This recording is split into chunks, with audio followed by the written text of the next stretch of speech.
Bienvenidos a un nuevo capítulo de este programa. Hoy día nuestro invitado es don Emilio Moyano Díaz. Él es académico de la Facultad de Psicología de la Universidad de Talca. Actualmente es exdecano de la facultad. Fue fundador de la Escuela de Psicología, también fundador de CEPA y de la propia Facultad de Psicología.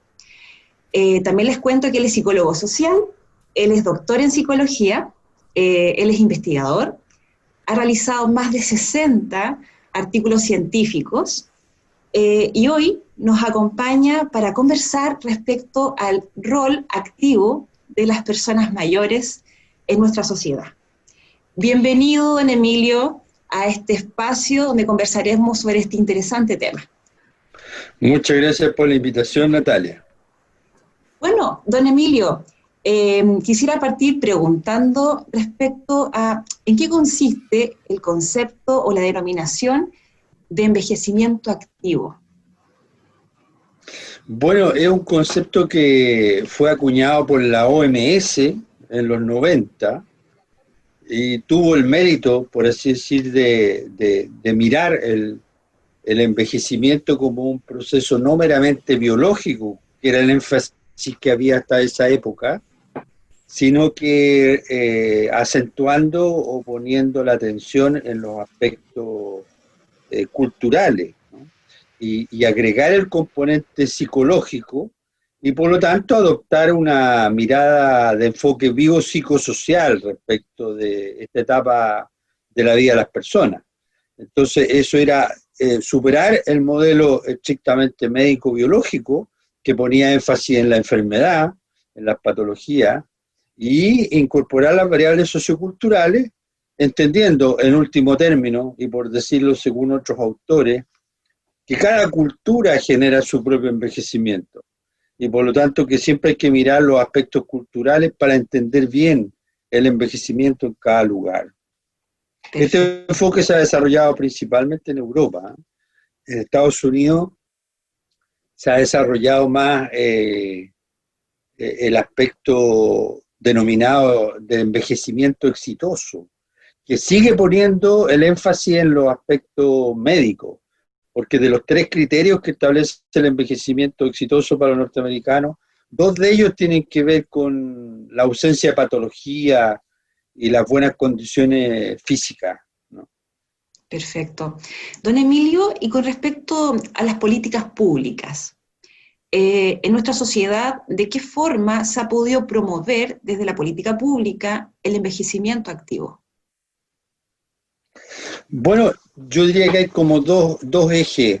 Uno, en términos de el combate al prejuicio y la discriminación, que es un fenómeno, el prejuicio y la discriminación, pero sobre todo el prejuicio, ¿no? Es una cuestión que existe bastante extendida, no solo en Chile, sino que en los países en general occidentales, en que la vejez en general es considerada como enfermedad. Todavía persiste ese lastre de la consideración del viejo como enfermo, porque está asociado a enfermedad. Yo diría, en primer lugar, combatir eso, que observamos que en otras culturas no tienen ese prejuicio, o ese prejuicio es mucho más débil. Estoy hablando de los chinos, por ejemplo, las culturas asiáticas, en que las personas mayores son consideradas fuente de sabiduría, de experiencia, y siempre tienen la preferencia, ¿no? Siempre tienen la preferencia en el comer, en el hablar, en el paso peatonal, en el trato, en la espera en alguna oficina pública, etcétera. Es decir, las personas mayores son por esencia consideradas como personas que dieron un gran aporte a la sociedad, que la sociedad para bien y para mal está como está gracias a esas generaciones de mayores, y que por lo tanto hay que tenerles la reverencia y el respeto que se merecen. Entonces, con esto queremos decir, hay culturas, te fijas, en que la vejez, el estado del adulto mayor es más apreciado. Entonces, por una parte yo diría la política pública en Chile debería combatir el prejuicio y con mucha fuerza la discriminación, sobre todo haciéndose eco en lo que es la Convención Interamericana de la protección de los derechos humanos de las personas mayores. Te voy a leer una primera de las definiciones de esa convención. Dice: discriminación por edad en la vejez. Cualquier distinción, exclusión o restricción basada en la edad que tenga como objetivo o efecto anular o restringir el reconocimiento, goce o ejercicio en igualdad de condiciones de los derechos humanos y libertades fundamentales en la esfera política, económica, social, cultural o en cualquier otra esfera de la vida pública y privada. O sea, al adulto mayor, no por su condición de edad mayor, se le debe excluir ni del trabajo, ni sus derechos sociales ni políticos, ni ejercer sobre él ninguna forma de discriminación, que restrinja su libertad o su derecho. Y esto entonces es parte de lo que tú me preguntabas, de un compromiso social de la política pública, ¿no?, respecto de los adultos mayores. Combatir el prejuicio, combatir muy fuertemente la discriminación y, en lo positivo, diría yo, afirmar políticas públicas que tengan que ver con la accesibilidad, fomentar la participación del adulto mayor, darle posibilidades de acceso. Y en esto tenemos mucho que aprender, incluso de países vecinos, ¿no? Por poner solo un par de ejemplos. En Brasil existe el bono cultura para las personas mayores de edad, las personas mayores de 60 años.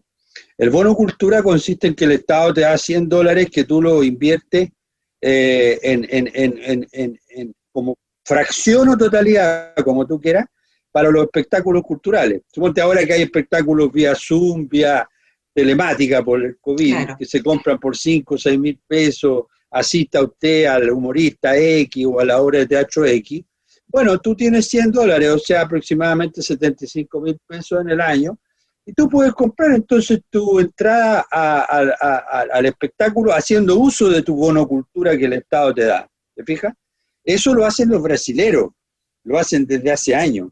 Los brasileros también tienen, por ejemplo, el transporte gratuito dentro de las ciudades. No es que haya que pagar una fracción como se hace en el Metro de Santiago. Exacto. No, el transporte para los adultos mayores es gratuito siempre. El interior de las ciudades. Y en la interprovincial, o sea, cuando tomas tú un bus a Santiago o a otra región, siempre hay dos cupos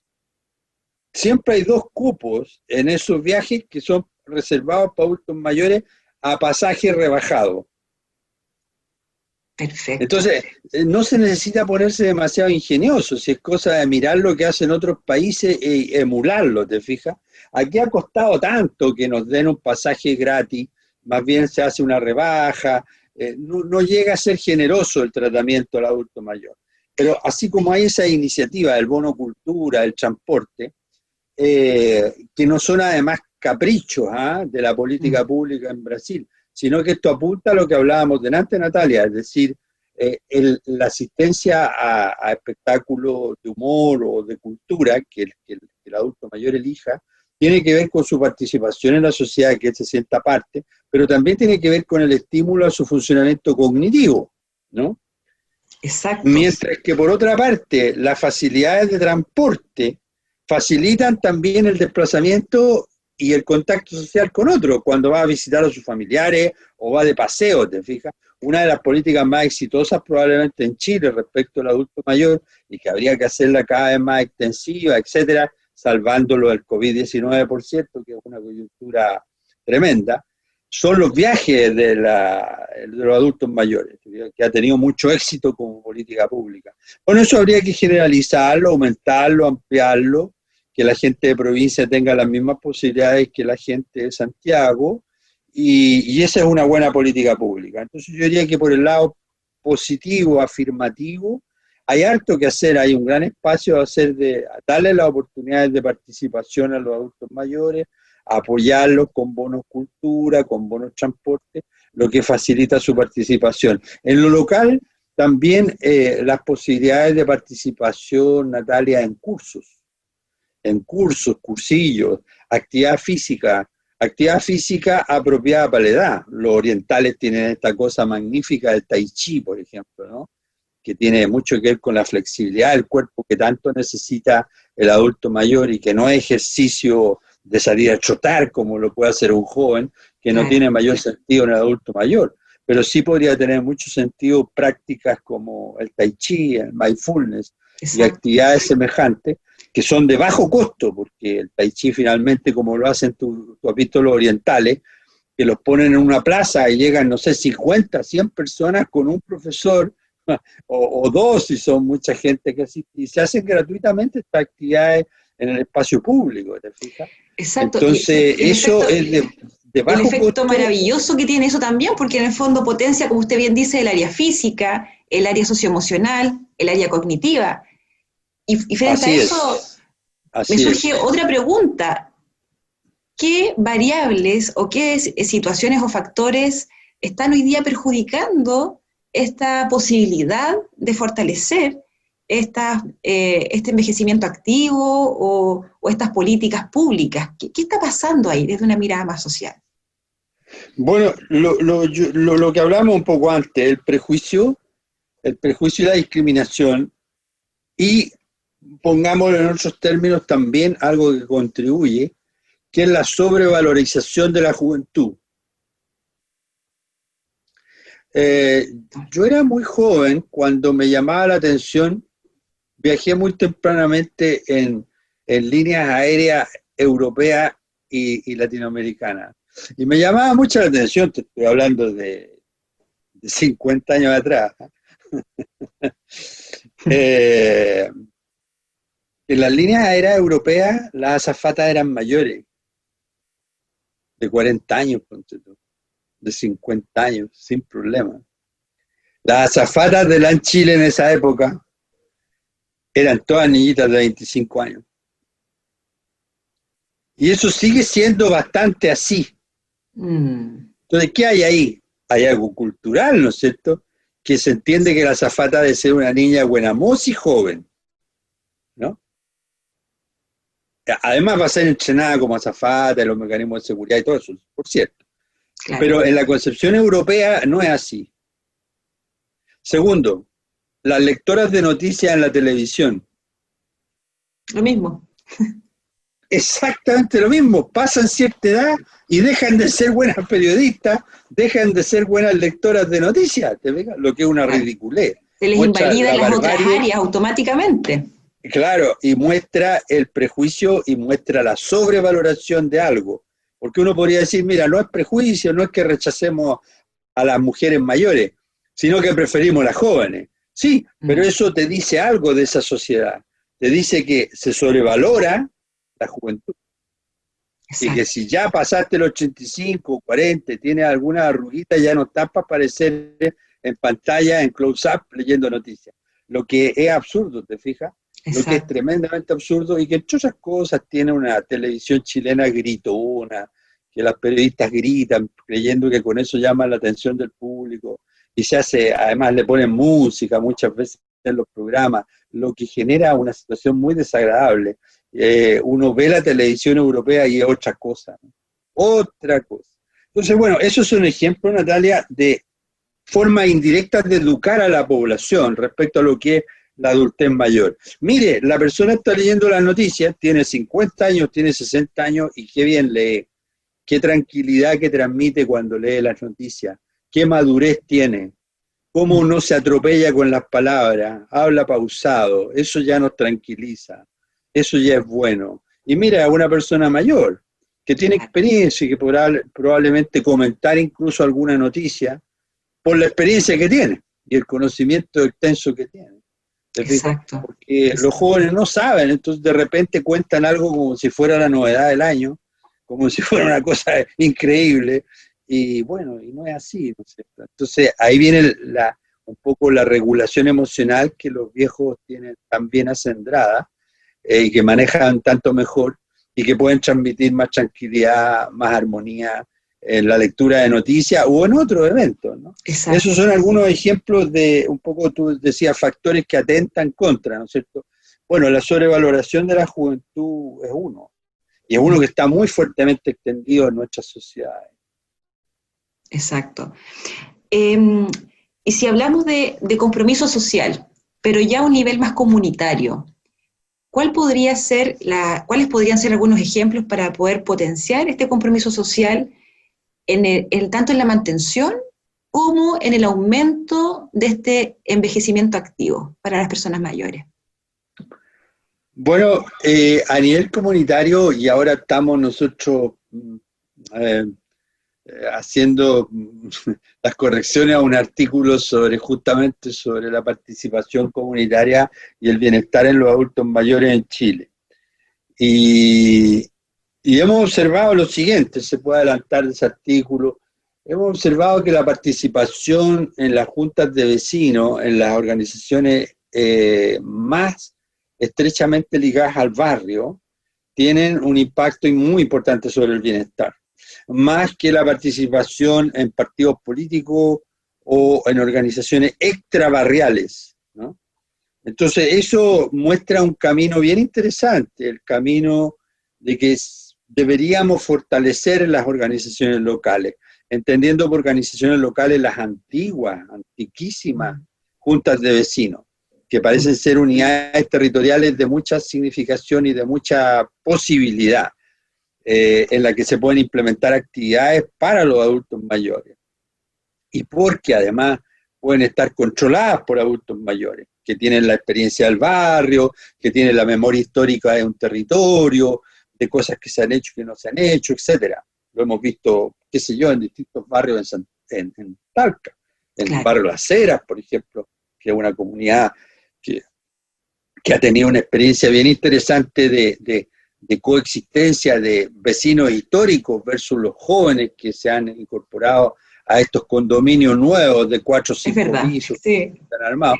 Y se ha producido ahí una interesante fusión entre la experiencia histórica y de juntas de vecinos históricas que hay con la llegada de nueva gente. Bueno, ahí la Plaza La Cera es una plaza, por poner un ejemplo, de mucha actividad, en que coexisten jóvenes, muchos jóvenes, ferias permanentes, pero también con viejos, con gente de adultos mayores que han estado siempre en el barrio. Entonces, eso es para decir que las juntas de vecinos efectivamente tienen un impacto muy positivo sobre el bienestar de los adultos mayores.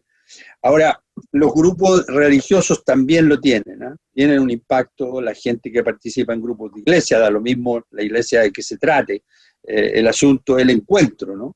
El participar de un grupo, el tener una actividad o más de una actividad a la semana que te convoque y que te obligue a salir de tu hogar, que te motive a salir de tu hogar porque no es una obligación.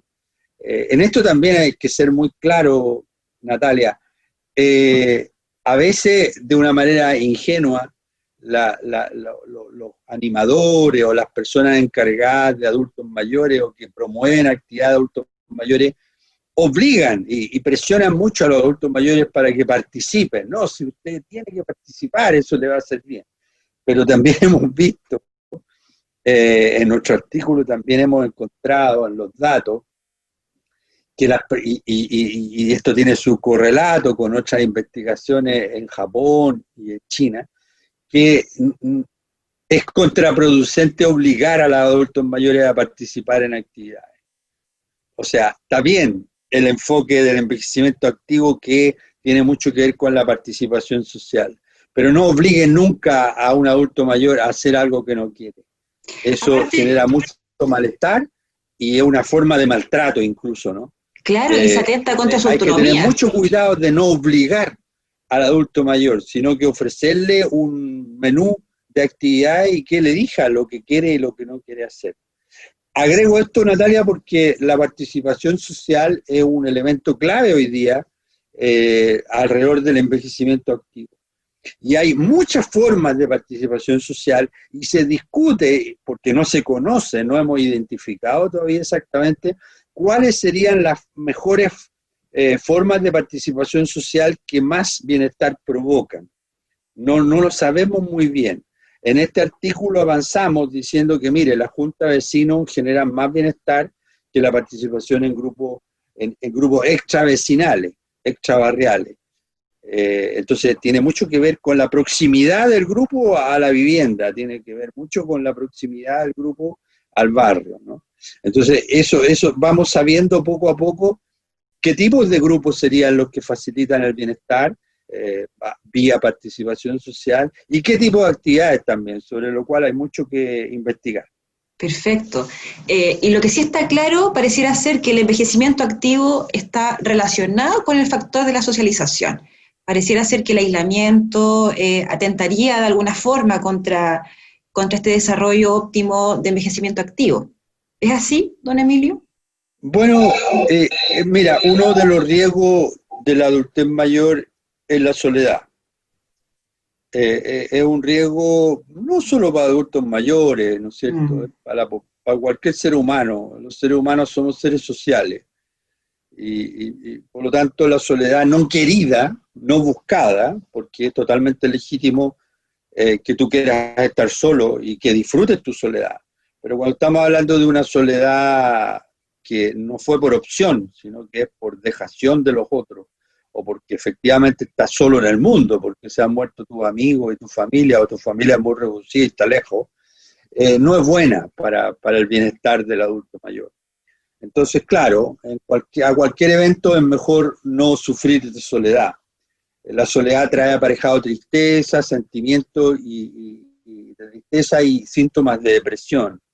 Y por lo tanto no es buena porque puede conducir a procesos depresivos que son propios de las pérdidas, ¿no es cierto? Y bajo el enfoque, bajo algunos enfoques de la edad del adulto mayor, ¿no es cierto? Bajo los enfoques tradicionales que se tenían de adulto mayor, todo se conceptualizaba en la adultez mayor como pérdida. O la pérdida de la agudeza de los sentidos, la pérdida de los órganos sensoriales, la pérdida de agilidad mental, de velocidad cognitiva, de velocidad física, de pérdida de fuerza, pérdida del cónyuge, pérdida de los hijos porque se van, y no, etcétera, etcétera. Pérdida del trabajo por la jubilación, pérdida de ingreso. ¿Te fijas? Todo puede ser conceptualizado como pérdida. Entonces, en eso la soledad no es buena, claro, cuando caemos en ese manto de todo conceptualizarlo como pérdida.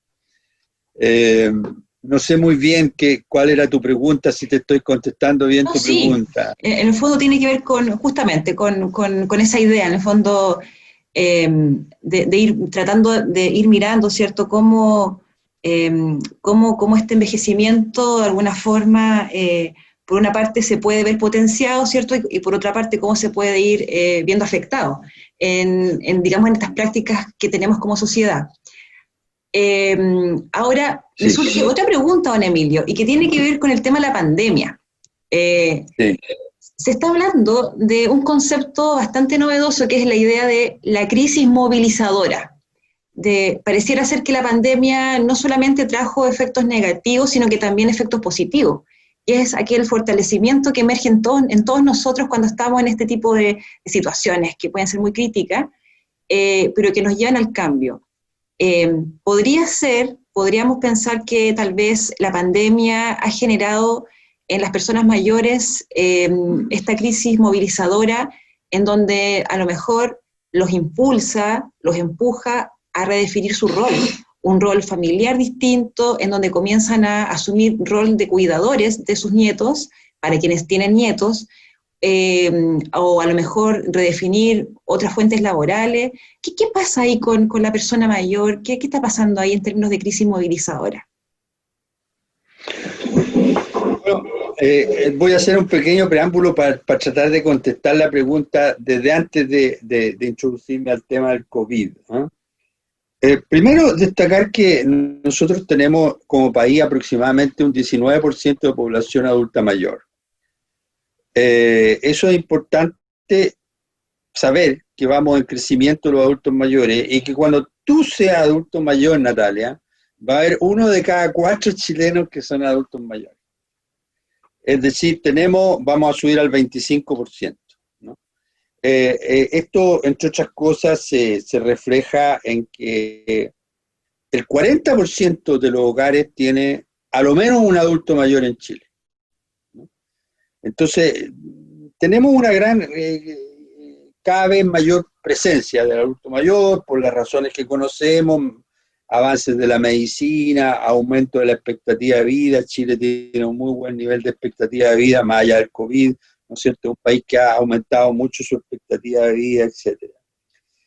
Pero lo que yo creo que nos falta entonces es educar respecto de la adultez mayor a la población. La gente no sabe, por ejemplo, que del año 90, el año 90 el 25% de los hogares en Chile tenía un jefe de hogar adulto mayor. Sin embargo, al 2017 eso subió al 36%. ¿Te fijas? Claro. Es que el jefe de hogar es un adulto mayor. O sea, dependen de él otras personas. Y eso es importante porque muchas veces se considera que el adulto mayor es una persona que no se sabe que tiene este poder, estas condiciones, que es sostén, apoyo permanente de las generaciones nuevas. ¿Te fijas? Que no se podría entender la sociedad si él no estuviera, ¿no? Porque él está como jefe de hogar en un 40% de los hogares, pero además tiene importancia y efectos benéficos sobre la educación de los niños, que tú dijiste, de los nietos, ¿no? Del cuidado, que está siempre socorriendo, ¿no? Es un sostén de apoyo a las hijas, a los hijos, con sus propios hijos y problemas. Es un sostén económico, es un sostén afectivo, un apoyo, alguien que está dispuesto a acarrear niños, a buscar, a dejar, a sustituir la nana, o, como tú bien decías, para llegar al COVID, en un momento en que no hay servicio doméstico o se ha visto mermado por el COVID, de nuevo los abuelos, las abuelas cumplen una función fundamental. Entonces yo creo que falta educar a la población respecto a lo que es el envejecimiento. ¿Y por qué digo que falta educar? Porque, bueno, se tiene la idea de que esta asociación que hay prejuiciosa entre vejez y enfermedad. Entonces hay que educar a los jóvenes y decirle, mira, tu buena salud, entre comillas, va a ir perdiéndose a medida que progreses en edad. Esto no significa que vayas a ser un enfermo o que estés totalmente invalidado, pero es parte del desarrollo humano, de tu propio desgaste, ¿eh? De tu propio natural desgaste, ¿eh?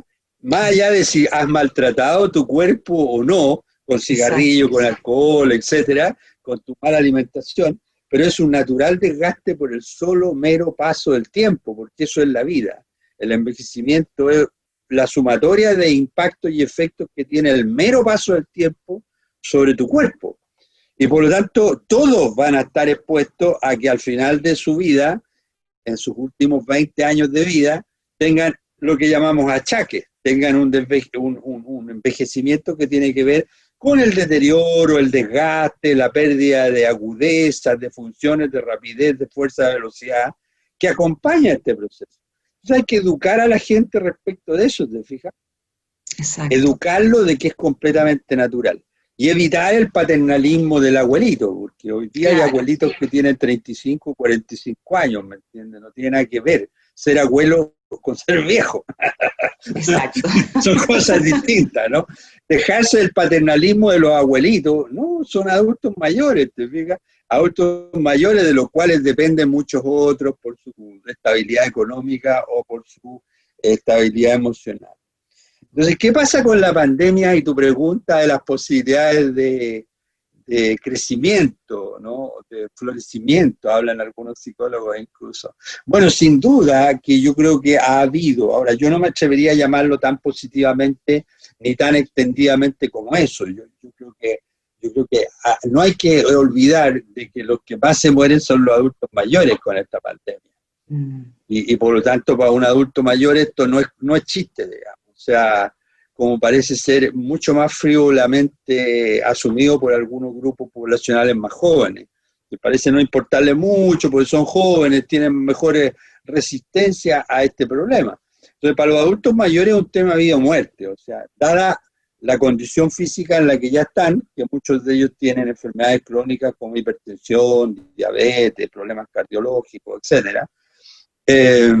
Por lo tanto, no es una cuestión menor, es una amenaza y es natural frente a esta amenaza sentir ansiedad, sentir algún grado de temor, tener alguna expectativa un poquito ansiosa, ¿no?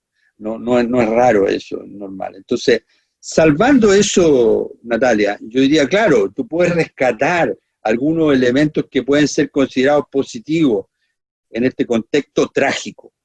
Y algunos de esos yo creo que tienen que ver, por ejemplo, con que, claro, se acentúa probablemente el cuidado o la presencia o la importancia de los adultos mayores dentro de los hogares como apoyo o sostén de la familia, ¿no? También yo creo que ha habido un mayor aprendizaje de más adultos mayores en el uso de la telemática, ¿no? De los teléfonos inteligentes o el uso del computador. El 7,3% de los adultos mayores usaban Internet en 2006. Y al 2017 es el 32%. No me cabe duda que desde el 2017 y especialmente a partir de la crisis pandémica, este 37, 31, 82% debe haberse incrementado más. O sea, más adultos mayores aprendiendo a comunicar, si yo lo veo en la calle, lo veo en los autos, adultos mayores que están parados, estacionados, comunicándose, tecleando su celular, se nota que están comunicándose con alguien mediante estos dispositivos electrónicos. Entonces, ¿a qué me refiero? Me refiero que sí, que efectivamente los adultos mayores han tenido una oportunidad de aprendizaje de nuevas habilidades, de tener que adecuarse una vez más, porque si tú lo miras en una perspectiva evolutiva, Natalia, los adultos mayores de hoy hemos tenido que habituarnos a diferentes cosas en nuestros años de vida. O sea, a una educación con castigo, ¿eh? Nada de derecho de los niños. Claro, de muchos cambios durante todo su desarrollo. Pasamos por la revolución humano. en libertad, pasamos por una guerra fría brava, de la cual Chile fue víctima con un golpe de Estado, ¿no es cierto?, en el contexto de una guerra fría. Pasamos por la revolución en libertad, la revolución hacia el socialismo, pasamos por la dictadura, la gran noche negra, y hemos llegado a los modelos neoliberales de mercado, ¿no es cierto? Harto cambio. Con su impiedad. Entonces, los adultos mayores, una vez más, viven una experiencia, no diré límite, pero una experiencia fuerte, que es el enfrentamiento a una pandemia, que no pensaste que ibas a vivir nunca, ¿no? Mi generación nunca se enfrentó a ese temor. Así, oiga, existen las pandemias, mire, existió en 1913, qué sé yo, la peste española, la gripe española, no sé qué, no sé qué. No estaba dentro de tu mapa cognitivo que pudieras vivir y tener que enfrentar una pandemia. Entonces, es una experiencia más a incorporar en tu bagaje de experiencia y en tu repertorio conductual, ¿te fijas? Entonces, mirado así, yo diría que, claro, también esto suma como experiencia enriquecedora de la experiencia humana, ¿no? De un adulto mayor de hoy. Exacto. Pero yo no enfatizaría tanto los aspectos positivos o de oportunidad, porque en verdad los adultos mayores, bueno, no te olvides que hace marzo se hablaba del riesgo y el dilema ético que significaba la última cama, y cuando alguien tenía que decidir quién vivía, ¿te fijas? Se discutía, ¿no es cierto?, la cuestión acerca de si había o no había cama disponible, ventilador disponible, y el dilema ético que significaba tener que optar por a quién darle la cama o el ventilador, ¿te fijas? Y ahí era claro que eran los adultos mayores los que tenían más temor de no verse favorecidos por esa opción, ¿no? Por la elección de quién sobrevive. Felizmente las políticas de salud respecto a esta cuestión resolvieron el tema. Me acuerdo que incluso se convocó, ¿no es cierto?, al rector de la Universidad Católica que construyera un decálogo, un código ético para esta situación. Felizmente no hubo, parece nunca, que tener que tomar una decisión respecto a esto hasta donde hemos sabido, porque siempre ha habido camas disponibles, ventiladores disponibles. Pero eso sin duda que entraña una gran dosis de ansiedad para los adultos mayores, ¿no? Un gran temor, evidentemente, por lo que venía. Y por lo tanto, la experiencia pandémica en su conjunto, evidentemente que genera más aspectos negativos y de malestar que de bienestar.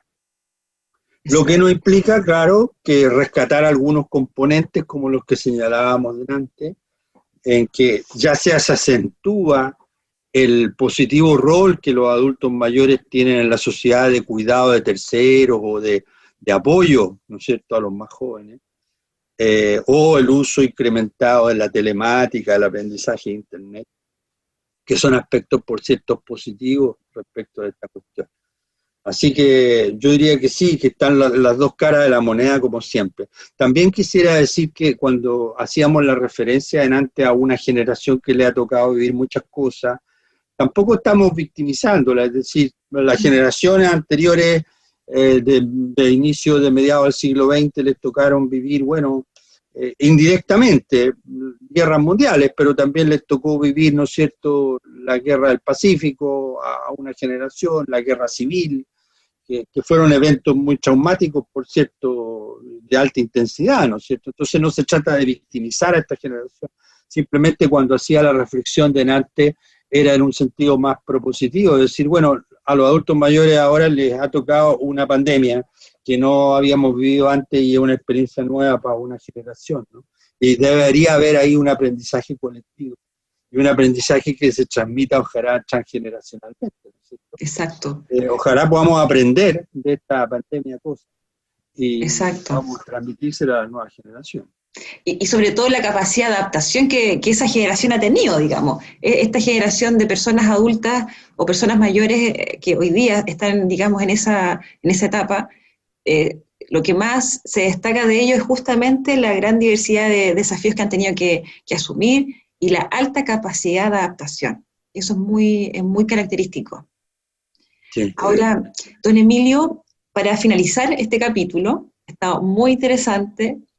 Me gustaría que pudiese quizás dejarnos a nosotros, a los que estamos acá, y a las personas que están hoy día acompañándonos, alguna palabra o alguna idea para la reflexión respecto a este tema del envejecimiento activo, al tema de las personas mayores. ¿Con qué idea podríamos ir cerrando para la reflexión? Bueno, siempre es difícil cerrar con algo en particular que sea suficientemente poderoso como idea a fijar en la audiencia, ¿no? O en los telespectadores. Pero yo diría, a modo tentativo, se requiere una educación para educar a la sociedad respecto a lo que significa ser adulto mayor. Así como en algún momento del desarrollo de la humanidad aprendimos que los niños no eran adultos chicos, sino que tenían formas particulares de pensar, ¿no es cierto?, y de vivir la realidad. También tenemos que aprender que los adultos mayores pasan por una etapa de su desarrollo en que hay ciertas particularidades. Y estas particularidades sería bueno transmitirlas a la sociedad en su conjunto, ¿te fijas? Las personas no han perdido sus capacidades cognitivas, salvo que tengan demencia o trastornos degenerativos. Las personas siguen manteniendo su capacidad de decisión y hay que respetársela, y su inteligencia, ¿no es cierto? Con la edad adulto mayor lo que disminuye es la velocidad, y por lo tanto no se trata de hablarles más fuerte, sino que darles el tiempo. No se trata de Buena gritarles, observación, muy buena observación. sino que se trata de darles el tiempo nomás, ¿no?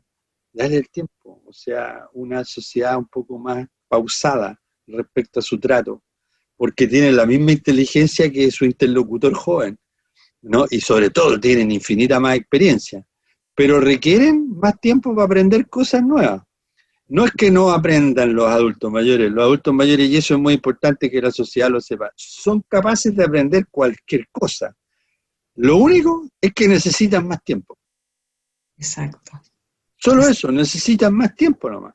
Entonces no hay que perder la paciencia con ellos.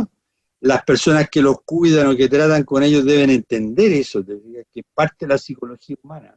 A los adultos mayores hay que darle tiempo, no se trata de gritarle, aunque claro, si tal vez un poco sordo hay que hablarle un poco más fuerte si es que no tiene audífono, pero no es el problema es darle los tiempos, respetar su tiempo. ¿Te fijas? Es lo mismo que hacemos con otra etapa del desarrollo, en que hay que respetar las características de la persona con que estamos hablando, ¿verdad? Tú no le hablas al niño como le hablas a un adulto, ¿no? le hablas como niño. Bueno, al adulto le hablas como adulto y entre adultos hablamos como adultos. Entonces, respetar las características particulares de esta etapa. Los adultos mayores no son niños, son adultos mayores. No hay que infantilizarlos. Claro. Y darle el reconocimiento a sus derechos, respetarle mucho sus derechos. Eso también la política pública falta en Chile. Yo lo he visto con agrado en Brasil, que hay asientos para adultos mayores, que hay preferencia en la escuela, en la TAM, se impuso la preferencia a los adultos mayores desde que LAM pasó a ser la TAM, porque los brasileños ya lo tenían incorporado en sus prácticas empresariales. En los bancos y en todas partes debería haber filas preferenciales para adultos mayores, por una razón obvia, porque ya han hecho muchas colas en su vida, ya han esperado mucho en su vida, tienen derecho a ser atendidos con preferencia, porque además se cansan antes que los jóvenes.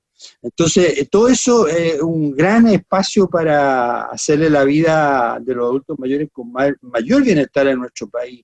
Y yo creo que en cada lugar en que trabajemos, estemos, podemos contribuir a eso y reclamar cuando sea reclamable la política organizacional y a la política pública, un trato preferencial a los adultos mayores en todo aquello que se pueda, ¿te fijas? En todo aquello que sea legítimo y que se pueda. Exacto, y sumado a lo que usted señala, el desafío para la psicología también, para que nos vayamos especializando en esta área de lo que es... Este colega sabrá probablemente que cuando enseñamos en psicología, formamos a los futuros psicólogos, se pasa mucho psicología del niño y del adolescente y como que se paraliza la vida en la adultez, ¿no? Hasta ahí llegamos, ¿no? Y hay un mundo que investigar y que dar a conocer, porque ya sabemos más que hace 50 años atrás, evidentemente, sobre las características psicológicas de esta etapa del desarrollo humano, ¿no? En que se enfrenta la muerte como principal tarea del desarrollo a resolver, según Erickson, te fijas, en que el principal desafío es cómo tú afrontas y miras de frente la muerte, y haces la recapitulación de alguna manera y el balance de lo que ha sido tu vida. Entonces Exacto. Es una etapa que tiene su singularidad y hay que educar a la gente respecto de ello, ¿no? Claro. Hay que educar respecto de ello para bienestar de la sociedad en su conjunto y de los adultos mayores en particular.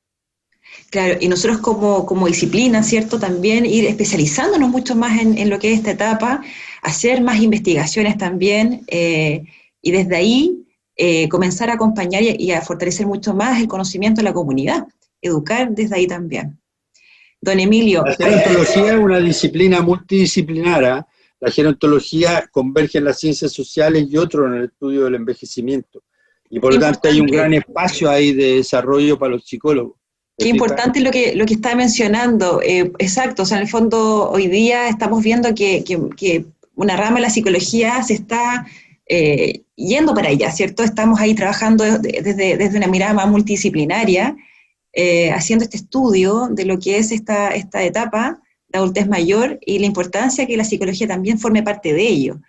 Así que qué importante que lo menciona don Emilio. Muy bien, pues. Así que bueno, agradecer el que nos haya acompañado en este espacio. La verdad es que yo personalmente, para mí fue un gusto y un lujo poder entrevistarlo a usted, don Emilio. Así que está cordialmente invitado para un próximo espacio, capítulo, donde podemos hablar de este tema, de otros también hablar un poquito de sus investigaciones, así que está cordialmente invitado para un próximo espacio, y agradecer su experticia, su conocimiento, y su claridad respecto a estos temas. Yo te agradezco, Natalia, a ti la invitación. También vale la pena, si me permites decir, que pertenezco a la red de estudios sobre envejecimiento que tiene el consorcio de las universidades estatales, que está liderado este consorcio de investigación en el tema por el doctor Iván Palomo de nuestra universidad. Yo pertenezco a esta red y me siento muy interesado en participar en la investigación que estoy haciendo sobre adultos mayores y encantado de poder colaborar en tan interesante programa. Así que felicitaciones, Natalia, por tu conducción. Muchas gracias, don Emilio. Así que bien, con este tema y con este gran invitado despedimos hoy día el capítulo, así que nos estamos viendo en un próximo capítulo para hablar de otros temas. Así que muchas Con mucho gracias. gusto, Ana Lourdes. Muchas gracias.